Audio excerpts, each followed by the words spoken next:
Good morning everyone, welcome to history by SRB. तो हम लोग डिस्कस कर रहे थे चैप्टर नंबर 9।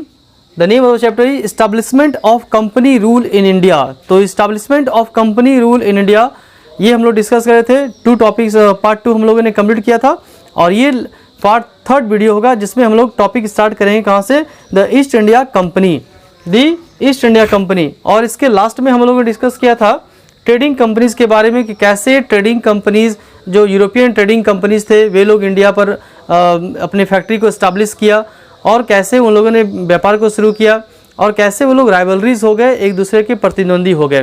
तो अब यहाँ पर लास्ट में ये भी हम लोग डिस्कस किया था कि बेसिकली 4 वहाँ पर यूरोपियन कंपनीज़ थे और ये 4 कंपनीज़ आपस में लड़ाई कर रहे थे, फाइटिंग कर रहे थे। फाइनली कौन आगे आए? फ्रेंच और ब्रिटिश। तो अब यहाँ पर ब्रिटिश फाइनली विनर होता है, ब्रिटिश अपने पावर को एक्सटेंड करती है और ये ईस्ट इंडिया कंपनी जो ब्रिटेन की कंपनी थी, ट्रेडिंग कंपनी, ये पूरे इंडिया पर बाद में रूल करना स्टार्ट करती है। तो बहुत ही इंटरेस्टिंग स्टोरी है और ये जानने लायक है, कहानी बहुत इंटरेस्टिंग है इसकी, और इसके बारे में अब हम लोग डिस्कस करेंगे पार्ट 3 में। तो द ईस्ट इंडिया कंपनी के बारे में, जो एक लौता एक कंपनी बची जो मोस्ट पावरफुल बनी और सारे यूरोपियन ट्रेडिंग कंपनी को इसने मारकर भगा दिया और सबसे पावरफुल ये बना। कौन सी कंपनी? ईस्ट इंडिया कंपनी, जो बिलोंग करती कहाँ से? इंग्लैंड से।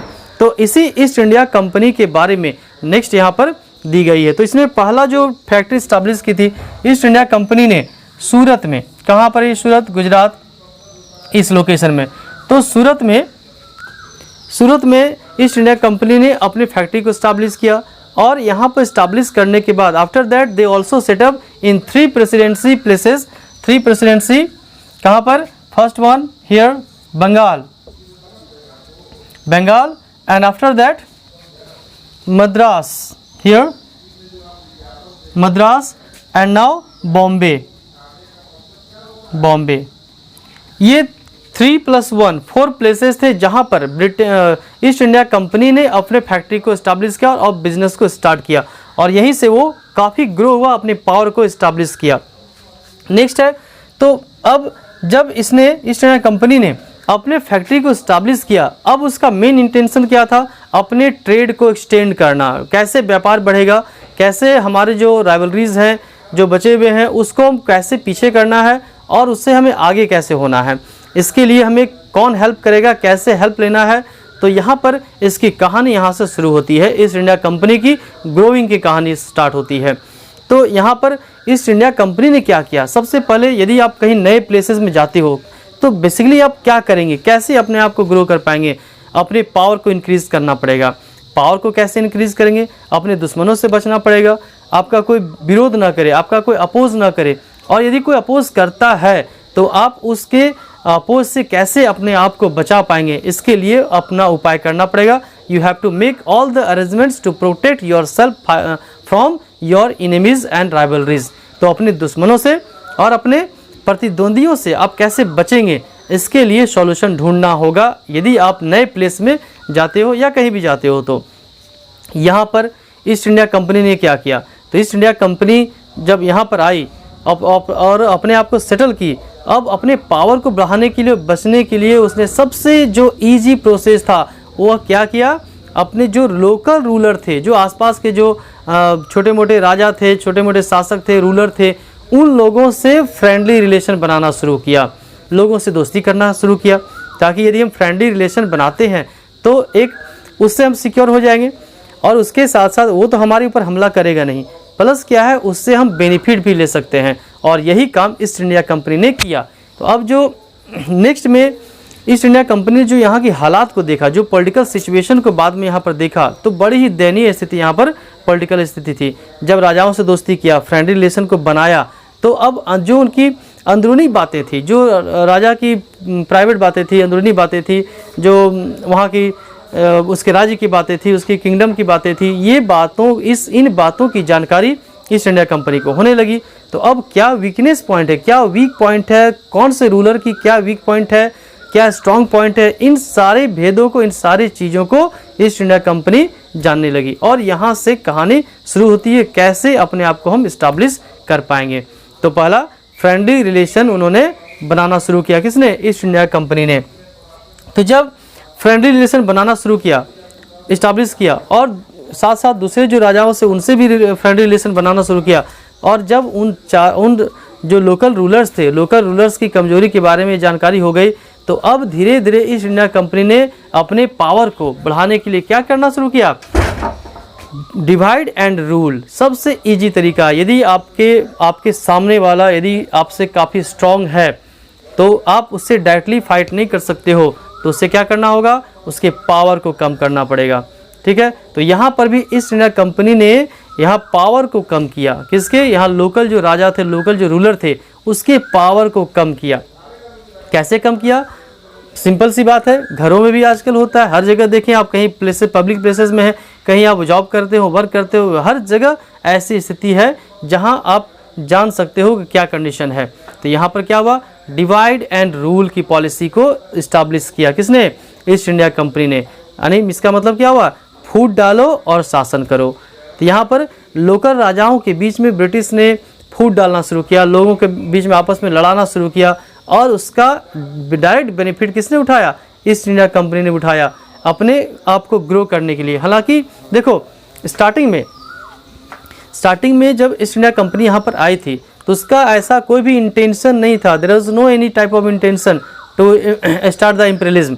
यहाँ पर साम्राज्यवाद को बढ़ाने की या अपने आप को पावर यहाँ स्टैब्लिश करने की कोई मंशा उसकी नहीं थी, ऐसा नहीं चाहते थे ईस्ट इंडिया कंपनी, वो जस्ट व्यापार करने के लिए आई थी। बट यहाँ पर धीरे धीरे यहाँ की जो कमजोरी देख रहा, पॉलिटिकल कंडीशन को देखा, इससे वो पावरफुल बन गई। तो अब यहाँ देखो डिवाइड एंड रूल की पॉलिसी को उसने अडॉप्ट किया, और इसके बाद से क्या हुआ, यहाँ जो लोकल रूलर थे ये ब्रिटिश के हाथों की कठपुतली बन गए। They became the puppets in the hands of the British. तो ये कठपुतली बन गए, जैसा ब्रिटिश करते थे वैसा यहाँ के लोकल रूलर करते थे। तो अब ये सवाल उठता है, देखो लास्ट में एक क्वेश्चन की गई है, question has been arised here. तो जब ऐसी कंडीशन थी तो how it became an imperial power. तो जब ये एक व्यापारिक कंपनी थी तो यह एक इम्पीरियल पावर कैसे बना, कैसे यह साम्राज्यवादी शक्ति बना यहाँ भारत आकर के।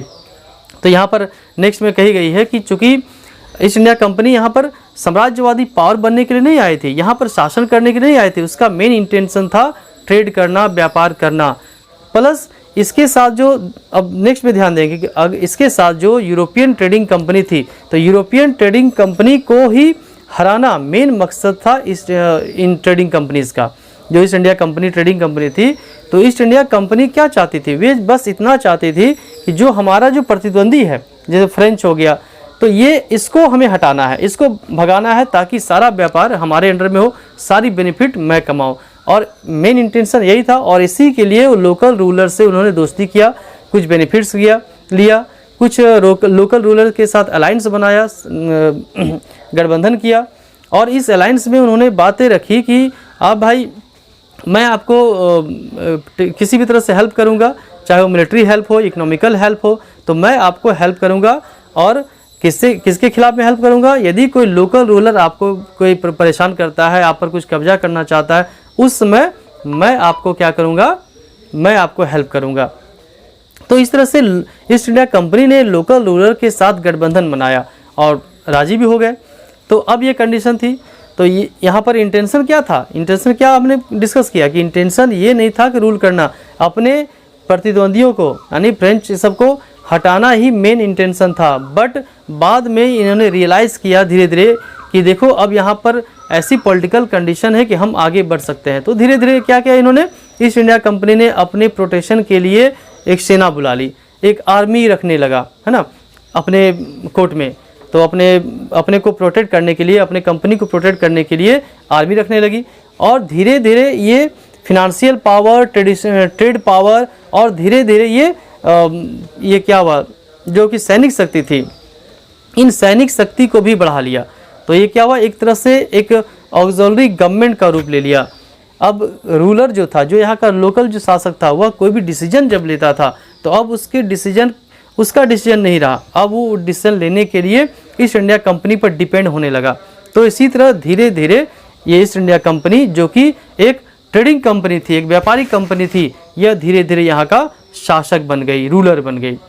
और इसके लिए करना क्या पड़ा, इसके लिए ऐसा नहीं कि बस इतना ही में वो रूलर बन गए, इसके लिए ईस्ट इंडिया कंपनी को बहुत सारे वार को फेस करना पड़े, बहुत सारी लड़ाइयाँ लड़नी पड़ी, लोकल रूलर्स के साथ भी लड़नी पड़ी, जो इसके राइवलरीज थे, जो इसके प्रतिद्वंदी थे, उनके साथ भी लड़नी पड़ी। तो अब आगे की जो हम लोग स्टोरी को डिस्कस करेंगे, जो घटनाओं को डिस्कस करेंगे, ये है कि किन किन पावर्स के साथ, कौन कौन सी ऐसी शक्तियाँ थी जिसके साथ ईस्ट इंडिया कंपनी को लड़ाई करनी पड़ी, फाइट करनी पड़ी, और फाइनली ये सारे रूलर को, सारे जो रीजनल पावर्स थे, लोकल जो पावर्स थे, इन सारे शक्तियों को, सारे राजाओं को कैसे ईस्ट इंडिया कंपनी ने 1 बाय 1 डिवाइड एंड रूल की पॉलिसी को अडॉप्ट करके सबको हराया, और फाइनली ये इंडिया का बादशाह बन गया। ईस्ट इंडिया कंपनी इंडिया पर रूल स्टार्ट करने लगी, और पूरा सिस्टम, भारत का पूरा सिस्टम जो है वो ईस्ट इंडिया कंपनी के अंदर में आ गई। तो इसके बारे में अब हम लोग नेक्स्ट वीडियो में स्टार्ट करेंगे। नेक्स्ट वीडियो हम लोग देखेंगे कि कौन कौन से ऐसे पावर थे, कौन कौन से ऐसी यूरोपियन ट्रेडिंग कंपनीज थी, कौन कौन से ऐसे राजा थे जिसके साथ ईस्ट इंडिया कंपनी को लड़ाई लड़नी पड़ी, और कैसे ईस्ट इंडिया कंपनी उन सबको हराया और एक बड़ी शक्ति के रूप में उभरा, और पूरे भारत पर उसका शासन कायम हो गया, इस्टेब्लिश हो गया। ओके, तो थैंक्स फॉर वॉचिंग वीडियो। मिलते हैं नेक्स्ट वीडियो में, जो कि स्टार्टिंग होगी द कर्नाटिक वॉर से। तो यहाँ कर्नाटिक वॉर से नेक्स्ट वीडियो की स्टार्टिंग होगी।